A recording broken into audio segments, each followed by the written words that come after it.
মাজারগুলো যা শিক্ষা দেয় মূলত মাজারের মাধ্যমেই বাংলাদেশে ইসলাম এসেছে, অর্থাৎ মাজারের সাহিত্য অলি আল্লাহগণ ইসলাম এনেছেন। শাহজালাল রহমতুল্লাহ আলাই, শাহপরান ইয়েমেনি রহমতুল্লাহ আলাই, 12 আউলিয়া চট্টগ্রামের, সিলেটের 360 আউলিয়া, ওনারাই বাংলাদেশে এই ভারত উপমহাদেশ ইসলাম এনেছেন। মাজারগুলো শিক্ষা দেয়, আপনি দেখেন, শান্তি, সম্প্রীতি, প্রেম। হ্যাঁ, কিছু মাজারে ভণ্ড এবং মাদক সেবন হয়, অনেক রকমের অশ্লীল কার্যকলাপ হয়, কিছু মাজারে হয়, এটা আমি অস্বীকার করব না। কিন্তু এটার দায় কিন্তু মাজারে যিনি সাহিত্য আছেন সে অলি আল্লাহ নয়, সেই অলি আল্লাহ কিন্তু ভালো জিনিসই শিক্ষা দিতেন।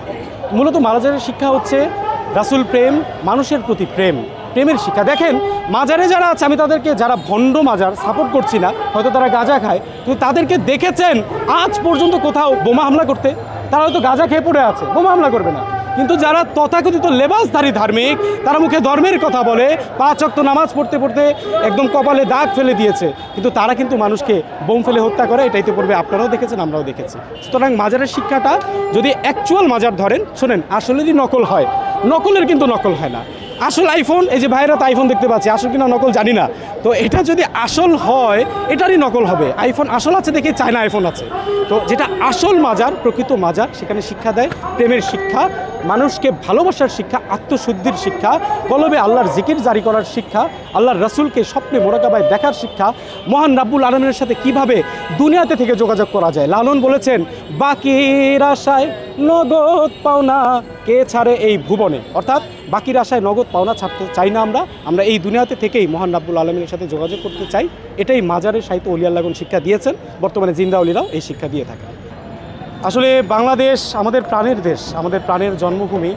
এই বাংলার জন্য হয়তো আমরা রক্ত দেইনি, কিন্তু আমাদের পিছনের প্রজন্ম যারা আছেন, আমাদের বাবা, দাদা, নানা, পিছনের প্রজন্ম ওনারা রক্ত দিয়েছেন। এই দেশে, যেই দেশে একসময় সাম্প্রদায়িক সম্প্রীতি ছিল, আমরা দেখেছি 52 ভাষা আন্দোলনে হিন্দু, মুসলিম, বৌদ্ধ, খ্রিস্টান সবাই অংশগ্রহণ করেছে। 1971-এর যুদ্ধে যখন হয়েছিল, তখনও কিন্তু আমরা সাম্প্রদায়িকতার ভিত্তিতে পাকিস্তানের সাথে থাকিনি, আমরা অসাম্প্রদায়িক বাংলাদেশ রাষ্ট্র বেছে নিয়েছি।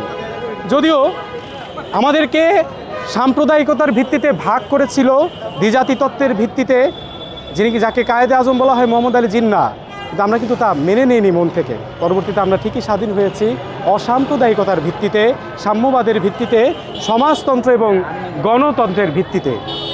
এখন সমস্যাটা হয়েছে, এই জঙ্গিবাদ এবং এই মৌলবাদ, উগ্রবাদ, এগুলো আমাদের বাংলায় ছিল না। আমাদের বাংলার মাটিতেই স্বভাব নেই। আমাদের বাংলার মাটি মরমিয়া, সহজিয়া মাটি। আমাদের বাংলার মাটিতে বাউলরা এসেছেন, আমাদের বাংলার মাটিতে সুফিরা এসেছেন, আমাদের বাংলার মাটিতে ওলামায়ে কেরামও আছেন। সমস্যা হয়েছে, এই জঙ্গিবাদের ঘটনাকে আমরা কখনোই মেনে নিতে পারি না। যদি আমাদের দেশ আফগানিস্তানের মতো হতো, যদি আমাদের দেশ সৌদি আরবের মতো ওহাবি অধ্যুষিত হতো, তাহলে আমরা মেনে নিতে পারতাম।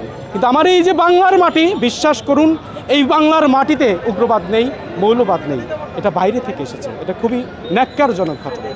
হামলাগুলো অবশ্যই, আমি মনে করি এই হামলাটাকে খাটো করে দেখার কোনো সুযোগ নেই। যেটা হয়েছে, আমরা দীর্ঘদিনের ফ্যাসিস্ট সরকারকে ছাত্র জনতা আন্দোলনের মাধ্যমে দীর্ঘ স্বৈরশাসনের অবসান ঘটিয়েছে, কিন্তু বাঙালি কখনোই বহির্বিশ্বের সহযোগিতা পায়নি। আপনারা জানেন, স্বাধীনতার পরে মার্কিন প্রেসিডেন্ট রিচার্ড নিক্সন সম্ভবত ছিলেন, উনি বলেছিলেন তলাবিহীন ঝুড়ি। তারা ভেবেছিল স্বাধীন বাংলায় দুর্ভিক্ষ হবে, কিন্তু স্বাধীন বাংলায় ইমিডিয়েটলি দুর্ভিক্ষ হয়নি, হয়েছে আরও পরে। তারা ভেবেছিল বাংলা হয়তো থাকতে পারবে না, বাংলার পতন হবে, বাংলা হয়তো পরজীবী, ভারতের উপর নির্ভর করে থাকবে এবং যুক্তরাষ্ট্রের উপর নির্ভর করে থাকবে, কিন্তু তা হয়নি। বাংলা ঠিকই সারভাইভ করেছে। এখন এই হামলাটা কেন হচ্ছে?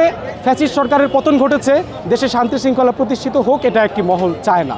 এই মহলটি চায় প্রমাণ করতে যে বাংলাদেশের বর্তমান যে অন্তর্বর্তীকালীন সরকারকে আমরা ছাত্ররা আন্দোলনের মাধ্যমে ক্ষমতা এনেছি, সেই সরকারের জঙ্গিবাদ মোকাবেলার শক্তি নেই, নাম্বার 1। নাম্বার 2, এই দেশ জঙ্গিবাদের দেশ, এই দেশ মৌলবাদের দেশ, উগ্রবাদের দেশ, এই দেশে সংখ্যালঘুদের উপর অত্যাচার হয়, এই দেশে মাজার প্রেমীদের উপর অত্যাচার। আপনারা দেখেছেন রিসেন্টলি নারায়ণগঞ্জের বাবে জান্নাত, ত্রিশালের বাবে বরকত, সিরাজগঞ্জের পাগলাশাহ মাজার, অনেক মাজারে হামলা হয়েছে একের পর এক। এগুলো কি পরিকল্পিত নয়? একের পর পর এক যখন লুটতরাজ ডাকাতি হয়েছে, এর উদ্দেশ্য হচ্ছে বহির্বিশ্বকে প্রেজেন্ট করা। আমরা জানি আমাদের বন্ধু আছেন যুক্তরাষ্ট্র, অনেক ভালো বন্ধু, তারা কি করে, তারা অন্যের ঘরে বিচার করে খায়। তারা বলতে যাচ্ছে এখন আমরা আমাদের দেশে সাম্প্রদায়িকতা নিরাপত্তা নাই, এই কথা বলে তারা আমাদের দেশে আসবে এবং আমাদের দেশে এসে তারা দখলদারি করবে। হয়তোবা এটা হতে পারে, আমি নিশ্চিত বলতে পারি না, তবে এখানে বহির্বিশ্বের চক্রান্ত রয়েছে।